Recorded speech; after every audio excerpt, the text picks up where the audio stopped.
ہو سکتا ہے کہ یہ مارول سپر ہیروز کی دنیا میں نئی ہو، لیکن 2014 میں کامک بک کے افق پر نمودار ہونے والی مس مارول اب ایک کلچرل عجوبہ بن گئی ہے۔ مجھے یہ کامک پسند ہے کیونکہ یہ متنوع ہے اور یہ امریکہ کا ایک ایسا پہلو دکھاتی ہے جو میرے خیال میں دیگر کامک آپ کو نہیں دکھاتے۔ یہ سپر ہیرو نہ صرف اسکول سے متعلق باتیں آپ کو سکھاتی ہے بلکہ ثقافتوں میں اختلاف بھی دکھاتی ہے۔ اس کردار کے والدین چاہتے ہیں کہ وہ زیادہ روایتی ہو۔ میرے خیال سے یہ ایک بڑا محاورہ ہے کیونکہ وہ اپنی مسلمان شناخت برقرار رکھنا چاہتی ہے۔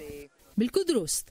نیو جرسی سے تعلق رکھنے والی ایک پاکستانی امریکی نوجوان لڑکی کمالہ خان کا یہ کردار مسلمان ہے۔ اس کردار کی خالق جی ولو ولسن بھی مسلمان ہیں۔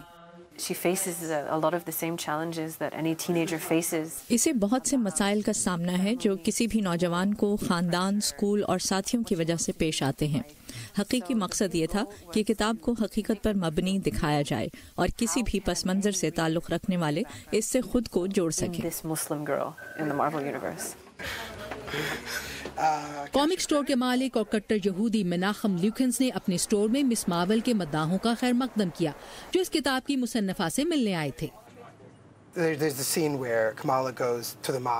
ایک سین میں کمالہ مسجد جاتی ہے جہاں وہ لوگوں کی جانب اپنے فرائض کے بارے میں بات کرتی ہے۔ مبہم سا پتہ چلتا ہے کہ شاید وہ سپر ہیرو ہے، لیکن وہ امام کو اس بارے میں نہیں بتانا چاہتی۔ بالکل اسی طرح کی تصوراتی باتیں میں اپنے ذہن میں یہودی روایز کے بارے میں بھی کرتا ہوں۔ میں اپنے آپ کو کمالہ خان میں دیکھتا ہوں۔ کمالہ خان کے کردار کا آبائی قصبہ جرسی شہر ثقافتی طور پر دنیا کے سب سے زیادہ متنوع شہروں میں سے ایک ہے۔ اس کا تصوراتی اسکول ایک حقیقی ہائی اسکول پر مبنی ہے۔ وہ تمام جگہیں جہاں کمالہ خان جاتی ہے ہم نے بھی دیکھی ہیں۔ وہ اصل میں ہمارے اسکول کی سپر ہیرو ہے۔